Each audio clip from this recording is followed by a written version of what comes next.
Well, it's true.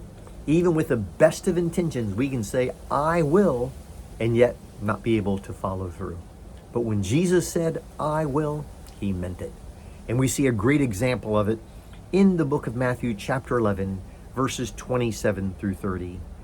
Jesus is speaking, all things have been delivered to me by my Father, and no one knows the Son except the Father, nor does anyone know the Father except the Son, and the one to whom the Son wills to reveal him.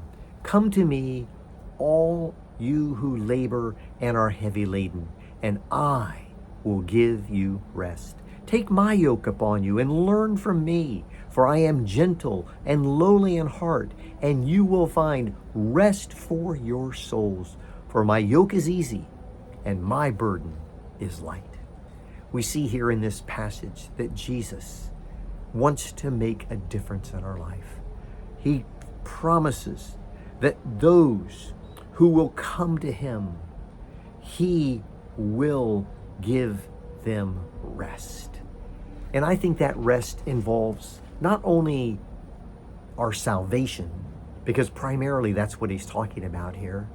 When we try to earn God's grace, when we try to earn righteousness by doing good things and trying to be right, it's so frustrating. In fact, you never get to rest.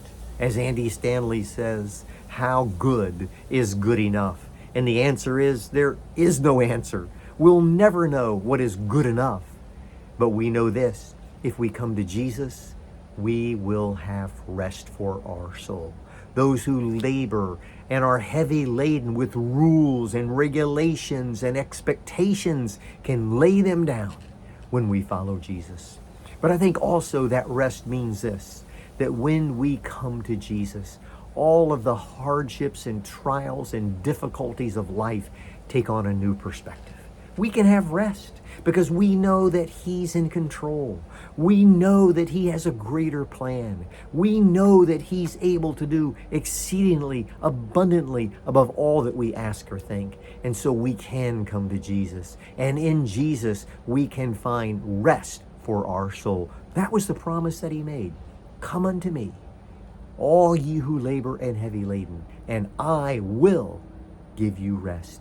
Are you trusting in that promise today? Are you claiming that promise today? He wants you to live a life of peace, a life of rest from effort to save yourself, and a life of effort to control your circumstances. Come to him and rest.